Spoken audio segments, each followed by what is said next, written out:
So first of all, I'd like to thank. It's okay. It's okay. First of all, I'd like to thank all the organizers, especially to Mark Warner, for inviting me and giving me the opportunity to talk. So today, I'd like to talk about some old theoretical work on nematic systems that is coupled to elasticity. So there are three examples: nematic elastomers, gels, and membranes. So elastomers, there are many talks, several talks on this system. They are closed liquid crystal polymer networks that undergo spontaneous elongation induced by the isotropic nematic transition. So the shear strain is coupled to the orientation order. Nematic gels, it's swollen by solvent, so the swelling affects the nematic order. And even we can expect a volume phase transition that is coupled with the isotropic to nematic transition. So in this system, both the shear and directional strain is coupled to the nematic order. And in membranes, by nematic membranes, I mean a fluid membrane with an in-plane long-range orientation order. So the question is, how do these couplings with the elastic degrees of freedom affect the structure and dynamics of defects and the mechanical response of the system? So first, I start from the nematic elastomers. I focus on the polydomain systems. So there are several talks. I don't repeat too much, but the basic fact is that the equilibrium domain size is in the order of 1 to 10 microns. And here you can see light scattering pattern, dipolar light scattering pattern under closed nickels. So they have anisotropy along the QX and QY axis. This is called a four-leaf clover pattern found by Clark and co-workers. And the other peculiar feature is this soft mechanical response. So this is data from Professor Urayama. So it shows a very soft mechanical response during the director reorientation. So this is a strain, and the blue curve is the stress. The red is the orientation order parameter. So both of these features are of the isotropic genesis polydomains. So I start from a simplest possible model. It's a Ginzburg-Lambda type model by Lujan many years ago. So we have the linear strain tensor and the orientation order parameter. We assume for simplicity two-dimensional nematic systems. And the free energy is made of three components. One is the rubber elastic part. So K is the bulk modulus, mu is the shear modulus. And we have the linear coupling between the strain and the orientation order parameter. And alpha is the dimensionless coupling parameter. And we have the Frank-like term. And this is a Landau term. We assume that the system is in the nematic state, and the scalar order parameter is unity in the equilibrium state. By minimizing this free energy, we have a uniform ground state with the strain tensor proportional to the Q tensor. And this means that the elastomer is elongated parallel to the director. And at this state, the minimum of the free energy, it takes this value. Next, to stabilize the polydomain state, I include coincident inhomogeneity as a random field. So we assume a locally preferred axis M of R. This corresponds to the N0 of the Dr. Biggins. So from this M, we define a tensorial random field, Pij, traceless symmetric tensor. And the free energy looks like this. So the director prefers to be parallel to this M vector. And we are you working in 2 dimensions when you yes. have that half? Yes, yes. So we numerically implement this random field on a lattice, assuming the zero average and no spatial correlation. So this force rank tensor is coming from the tracelessness of the tensor, and P0 is the amplitude of the random field. And I minimize this free energy by solving this relaxational dynamical equation for the Q tensor, where we assume a force balance or mechanical equilibrium for the displacement. So we assume local incompressibility, and also assume that the average strain is 0, so the elastomer is confined in a box. And we assume the periodic boundary condition for the Q tensor and the displacement. And as the initial condition, we use a small random values for the Q tensor. And I can show you a movie.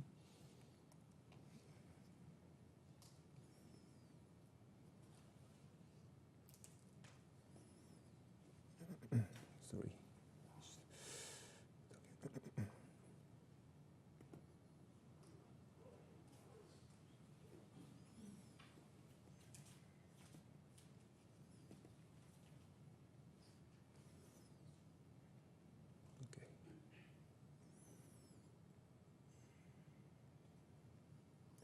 So this is the initial state. The grayscale is the xy component of the Q tensor. And sorry.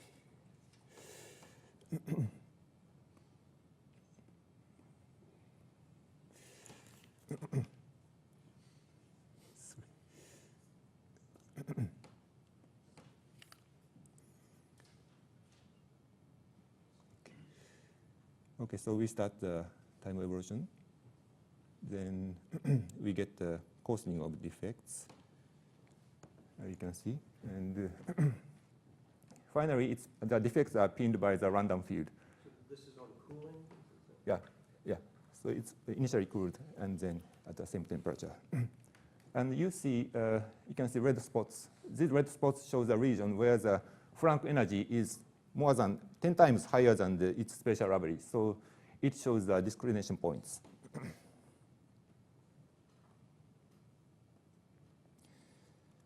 Okay, this plots the time evolution of the free energy. The left shows the Frank free energy, and the right shows the rubber elastic part. And both are saturated at a late stage. And this final value of the Frank energy depends on the random field strength. So it means that the domain size, equilibrium domain size is smaller for larger random field. And the elastic energy also gets very close to the ground state value for weak disorder. So the different colors correspond to different random field strengths. So the problem is how this minimization of the elastic energy is achieved by compatible domain patterns. So this is a special pattern again. So this is a snapshot at the later stage close to equilibrium. So the gray scale is the QXY, and the red points are the Frank energy, and the green points show the region where the elastic energy is higher than this value. So we see that both are concentrated in point defects. Next, to see the domain pattern more, I analyze this free energy. So by solving this linear equation, we get the displacement in terms of the Q tensor.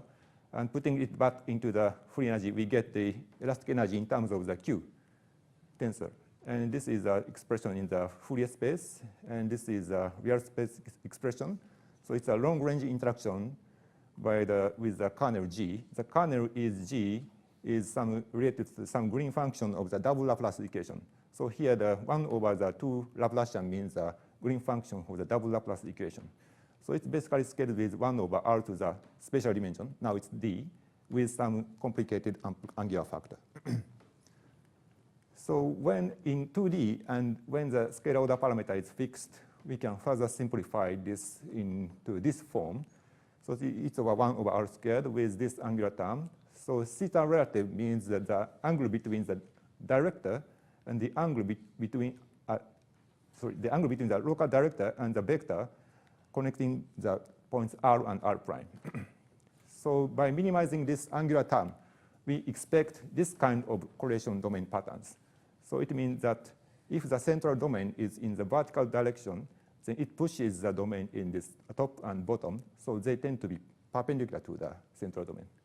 In the same way, the domains in the left and right are pulled by this central domain, so they get perpendicular to this central one.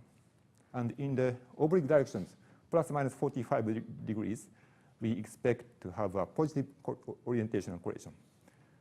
So to quantify this, we define a relative angle correlation function, h of r. So this is not the usual correlation function because we have a rotation matrix u of r here. So this rotation matrix maps the local director to the x-axis. So this is a plot of this function from the numerical simulation. So we find a negative correlation in the directions, in the x and y direction, which means that in this kind of correlation patterns. Next, we look this in the Fourier space. So we now change the value from the qxx and qxy by a unitary transformation in the Fourier space. Phi q is the angle of the wave vector, and we define q plus and q minus. So these two appear symmetrically in the other part of the free energy, lambda and the Frank part, but the symmetry is broken by this elastic effective energy. So it contains only q minus. So it means that q minus tends to be larger than q plus. And the dipolarized scattering intensity is qxy squared. This is written in terms of q plus and q minus. So if q minus is larger than q plus, we have this angular prefactor that is enhanced by this q minus squared. This is a pattern obtained from the numerical simulation. So we have peaks along the qx and the qy axis as expected from this formula. And this corresponds to the real space correlation pattern that I showed in the previous slide. And this also corresponds to the experimental scattering pattern. The anisotropy of this, the extension in the y direction comes from the sample stretch from in the x direction. So this anisotropy is expected to vanish in the isotropic case. So next, we should compare this elastic free energy with the Frank elastic energy. The Frank elastic energy scaled with 1 over the domain size squared. So by comparing this, we get a critical domain size, xi of c. And if the domain size is larger than this critical value, we expect that this elastic free energy dominates. So we can expect the correlation pattern like this will develop in the far field regime. While near the defect core, only near the defect core, this Frank elasticity is important. And experimentally, xi is in this order, while the xi c is much smaller than this. So we can expect this anisotropic correlation is developing in the most of the region space. Next, to treat the nonlinear mechanical response, I used the affine deformation theory by Warner and Terenchev and coworkers.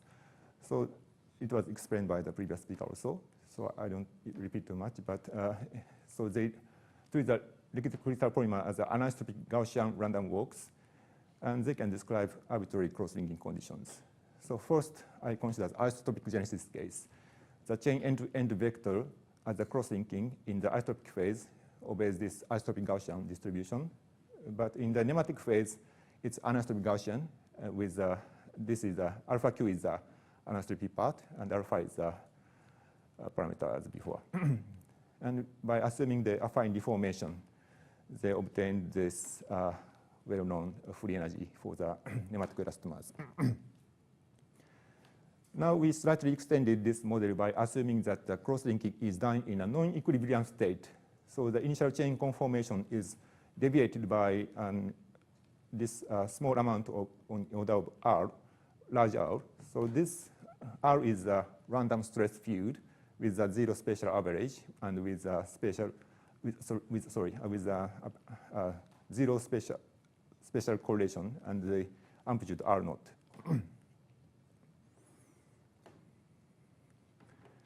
So we include this into the model, and we get this free energy. And for small deformations, it can be simplified in this form. So we have a linear coupling between the random stress and the linear strain. So this is the why it's called the random stress.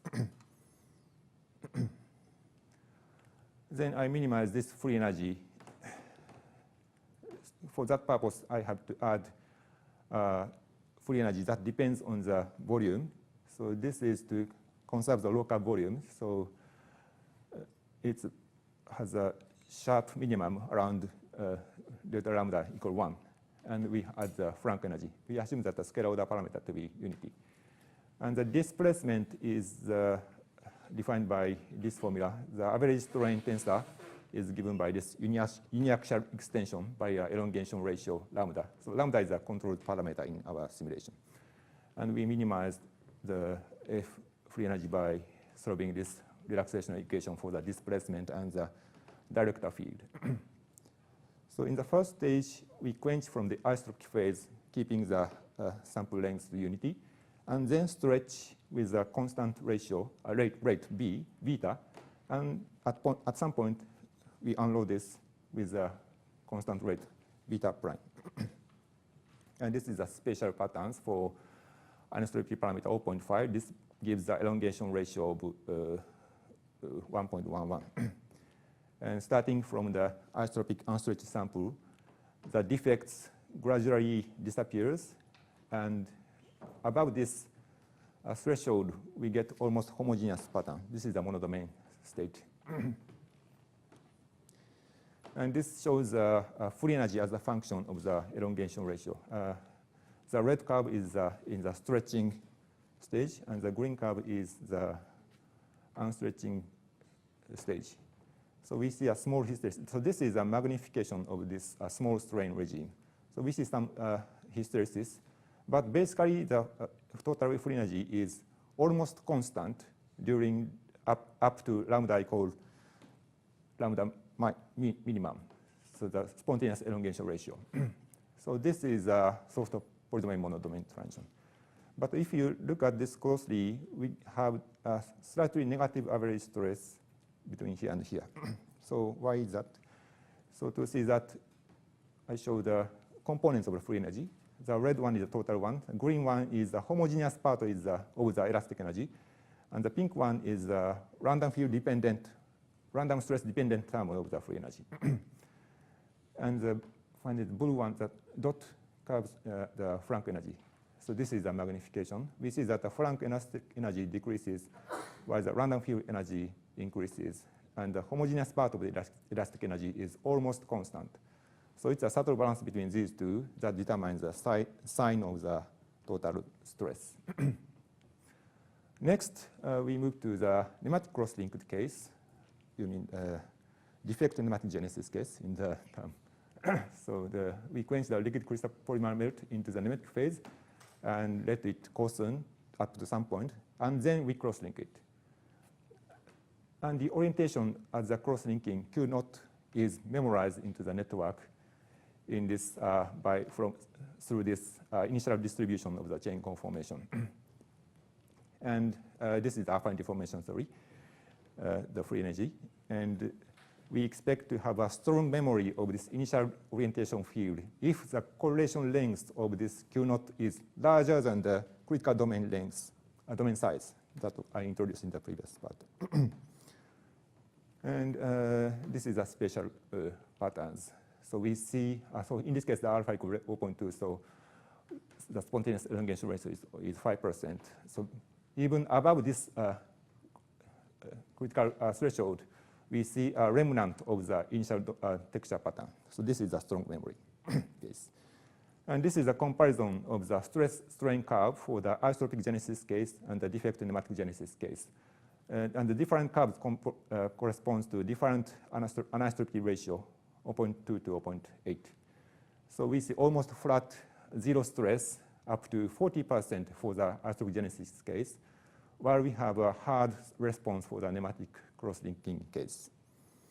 So the short summary for the first part, we find that the defect structure is a disclination, but far from the defect, we find the anisotropic director correlation patterns. So this explains the light scattering pattern. And we have the isotropic crossing, soft elasticity for isotropic genesis case and the non-soft elasticity for nematic genesis case. So next, I move to nematic gels and consider phase separation. So for the elastomers, we saw that the director tends to be parallel to the local strain axis, except near the defect cores. So we can assume that the director is determined by local strain tensor. So by using this, we can eliminate the director from the free energy. We also assume that the cross-linking in the isotropic phase, so we can exploit the rotational invariance of the system. And we construct a phenomenological effective free energy, elastic energy, in terms of rotational invariance, I1 and I2. These are determined by the principal strain ratios, lambda 1 and lambda 2 of the deformation gradient. So this is clear. And please note that there is a constraint that I1 should not be larger than I2.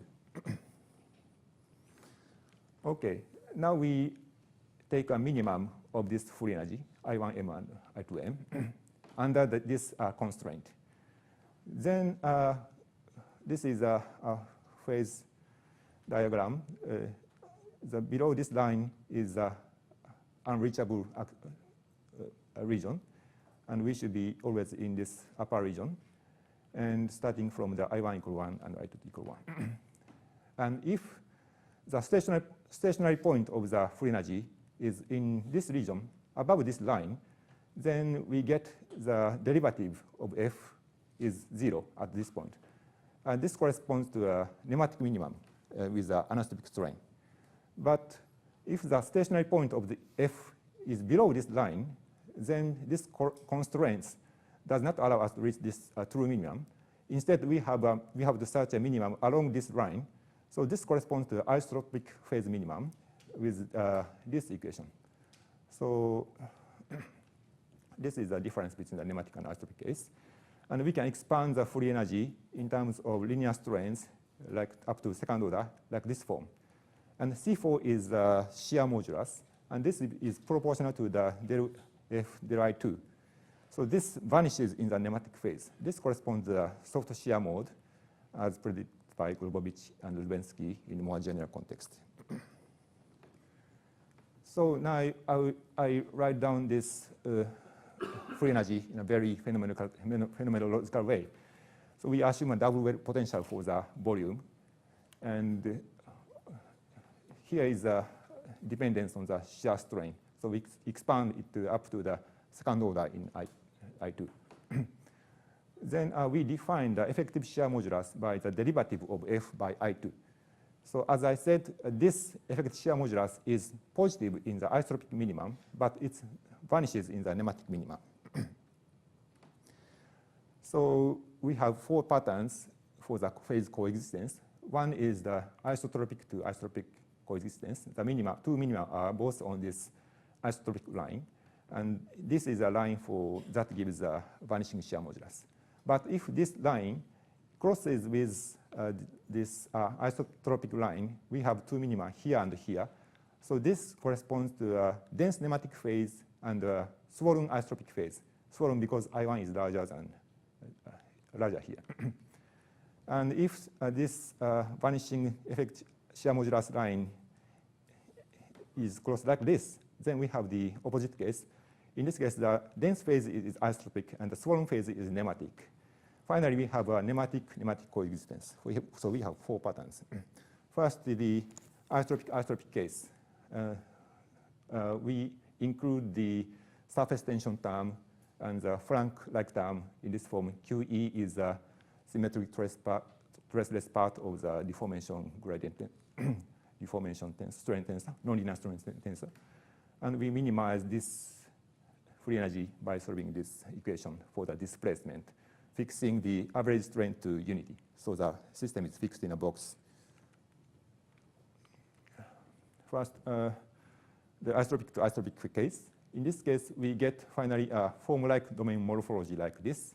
The black is the dense phase. The white is the swollen phase. So why do we have this pattern? Let's look at the structure of the interface. So this is the mesh of the network. So because of the density mismatch, the network should be continuous along the interface, but the density should be different. So that means that the dense phase is stretched along the interface. So that creates a tension that supports this form-like structure. This kind of pattern is known experimentally and also described theoretically. Next, we consider a dense nematic coexistence between dense nematic and swollen isotropic case. Then we get this strange backward patterns. So this shows the red line shows the mesh of the deformation. So why do we have this winding pattern? So we look at the interface structure. So in this case, the spontaneous elongation in the nematic phase is larger than the interfacial strain caused by this connection between the two phases. So if it elongates parallel to the interface, then it's too much. So if it's perpendicular, there is still a mismatch. So there is an optimal angle of the elongation to the interface that cancels the mismatch stress. So we have such shared domains.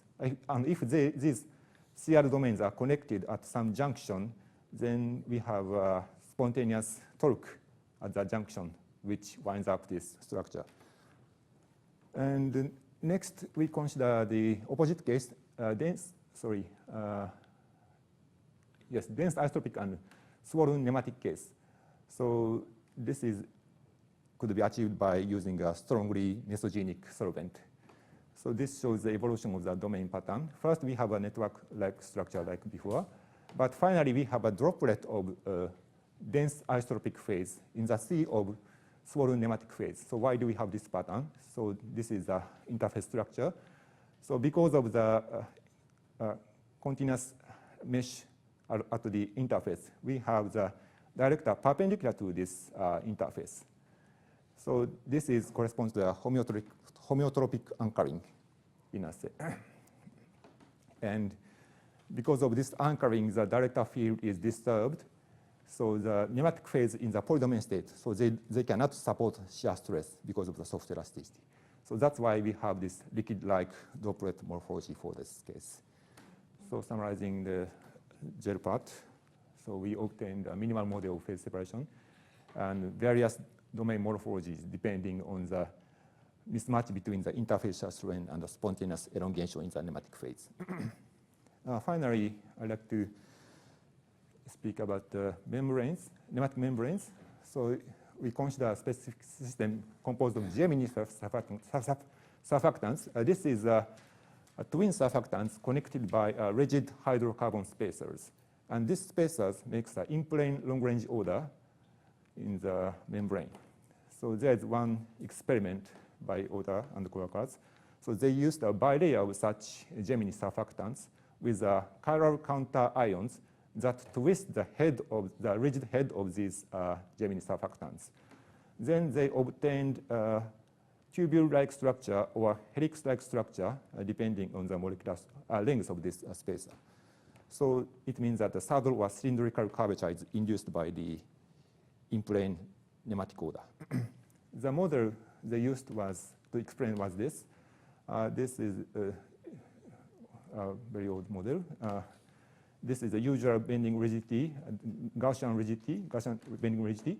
And this is the coupling between the orientation order, in-plane orientation order, and the curvature tensor. And epsilon is the twist due to the chirality. And they also have the anisotropic Gaussian term, which I will neglect. We assume an almost flat membrane with the height as a field of x and y, and the gradient is very small. Then we can approximate the curvature tensor in this form. And we assume no chirality, so we replace this antisymmetric tensor by a Kronecker delta. Then we get this harmonic free energy. This is a coupling term. This is a usual random term, and with a Frank term. And I minimize this equation by solving this relaxational dynamics. So it contains a coupling term in this way. And for the membrane, we have two types of models. One is without considering the hydrodynamics of the solvent. Then it follows this purely relaxational equation with a double Laplacian here. But if we consider the solvent hydrodynamics and assume the non-slip boundary condition at the membrane surface, we get this non-local equation. So it's given in the Fourier space. So Q is a Fourier vector, a wave vector. So we use either of these two models for the membrane deformation. And we assume the periodic boundary condition on scale lattice. So first, let me show the pattern with this local dynamics. So this is a mean curvature. The top row is a mean curvature, and the bottom row is a Schrieden pattern, and for at different times. So the red arrows here are the director, 2D directors. That seems to be very correlated with the curvature pattern. So how do we explain? So we minimize as before by assuming the local mechanical equilibrium. And this gives an effective bending energy in terms of the Q tensor only. So the Q plus is same as the previous one. We made a unitary transformation in the wave number space. So this breaks the symmetry between Q plus and Q minus. And in the real space, it is described by this long-range kernel, force rank tensor. This is given like this. It basically decays with 1 over R squared. Sorry. And the balance between the Frank elastic term and this effect bending term gives the coherence length or critical domain size in the previous language. So this is the critical size. First, if the distance from the defect is smaller than this xi c, then the elastic coupling is a weak perturbation. So we can use a fundamental solution for the defect with a topological charge S. And theta is the angle of the director, and phi is the angle of the position vector. And using this solution in the membrane free energy, we get the mean curvature as a function of the theta and phi. So it does not depend on the distance from the defect. And S is a topological charge. For S equal 1, we have no mean curvature. On the other hand, in the far field, far from this distance, then the Frank energy can be neglected. And we find that this traceless symmetry part of the curvature tensor is proportional to the Q tensor. So this means that the director is parallel to the axis of the saddle-like curvature that is induced. And the previous expression in the Fourier space means symmetry breaking between Q plus and Q minus. This is a relative correlation function calculated from the numerical simulation. So we find a positive correlation along the local direct axis and also in the perpendicular directions. And we have negative angular correlation in plus minus 45 directions. So this is opposite to the case of nematic elastomers. But if we include the chirality, the sign is again reversed, and we get a correlation pattern that is similar to the nematic elastomer case. So next, we look at the dynamics. So we have two different lengths. One is the director correlation length, and the other is the curvature correlation length, xi h. So this is a plot of this length as a function of t. And the upper curve corresponds to xi q, and the lower curve corresponds to xi h. And the different colors correspond to different values of the coupling strength.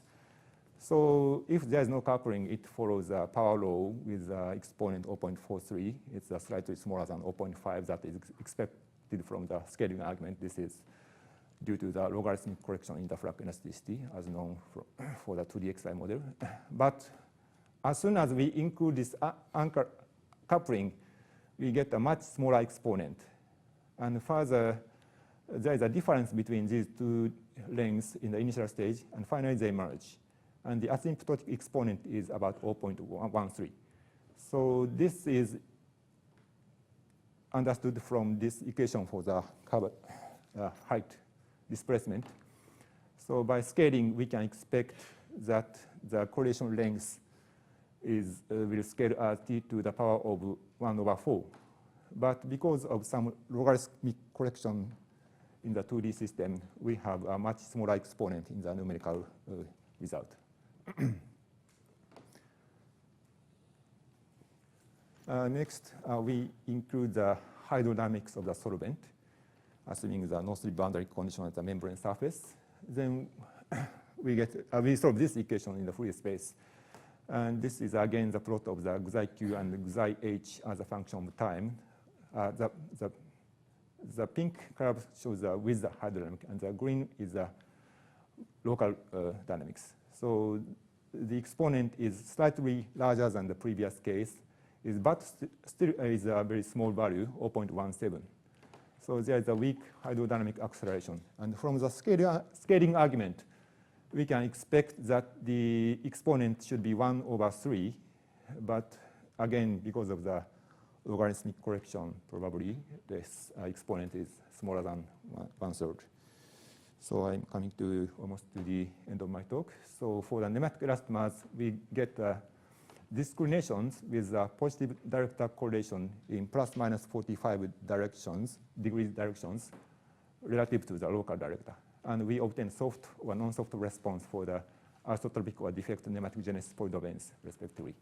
For the nematic zeros, we obtain the various domain morphology due to the interfacial strain mismatch, like the backward pattern or the liquid-like droplet pattern. Finally, for the nematic membranes, we obtained a saddle-like curvature with a negative director correlation in the plus minus 45 degrees directions. And we found a curvature limited slow coasting dynamics. And so far, I don't know any experimental verification of the results for the gels phase separation patterns and membrane dynamics. For the elastomers, there's a nice result by Professor Urayama and many other people. So, but I am looking for experimental work on these systems. So that's for the future topic. So thank you for your attention.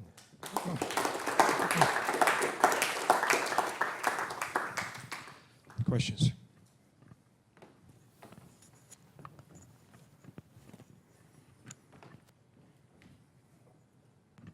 I was trying to understand the features in your scaling laws. Could you go back to those graphs? So what are you plotting there? You're plotting the essentially domain scale? The correlation length is a function of time? Yeah, so here we have the wave vector. It's basically 1 over the domain size. So I would make a comment which would be sort of generically for these coarsening dynamics, you're not going to read off or understand the exponents directly from the original equation.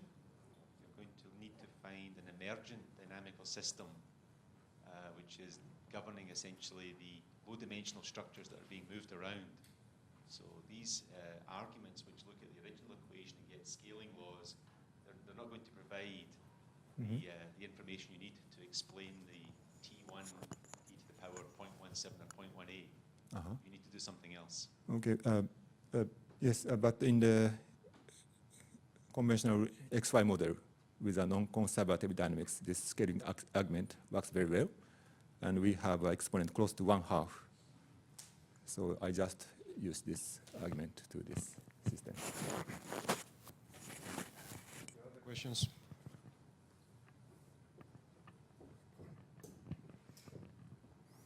So in your simulations on the nematic elastomers, your initial figures look like they were reflecting the symmetry of a square lattice.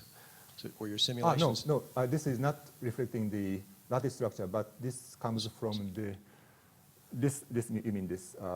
the gradient runs along. So the fact that I have lines that are on a square grid, why aren't they oriented at 45 degrees or 37 degrees? Okay, this came from because we take this specific exponent, x-like exponent of the Q tensor. If we take the xx component, then the gradient runs in the oblique direction, plus minus 45 degrees. But that's still a symmetry direction of the square lattice. I mean, why not at 27 degrees or something? So, so it's because, as I said, because we take this specific exponent, and this asymmetry does not come from this lattice structure, but comes from this elastic interaction. So this prefers this pattern, and from this. I see. You're taking this QXY, the gradient of QXY is enhanced along the QX and X and Y directions. I see. That gives this anisotropy. So this is not from the lattice structure. I see. Okay. Other questions? In the case of the pneumatic membranes, you showed a saddle structure. Yeah. And was that related to a particular type of pneumatic defect in the plane of the membrane? So as I said, this is a far field structure. The distance from the defect is larger than this critical size. And the defect structure is determined by the Frank elasticity only with this equation. So this is a curvature pattern induced by a defect of topological charge S. So if you look at the angular variation that with a cos function, it has a 2 in it, and you might think that that angular variation would be a function of S as well. Yeah, function of S. You mean S? Here, S dependence. Yeah, but the angular variation you might think would be a function of the type of defect, the order of topological charge. I didn't find this dependence on the. Well, no, I think. Okay, sorry. Sorry. Okay, I think something is some dependence on S is missing here. I'm sorry. Yeah. Thank you. Other questions? So I have a question, a very simple one. In the first example, when you have the dynamics and defects evolve, then you should probably have a variation of the profile, Crampton of this elastomer. So the structure is not two-dimensional, but three-dimensional. How would it influence the dynamics? You mean the effect of the clamping? Yes, the film is not two-dimensional any longer. In the real experiment. Right, so how seriously that would affect? On the dynamics. Yes. So if the film is very thin, it will be affected by the anchoring condition on the surface.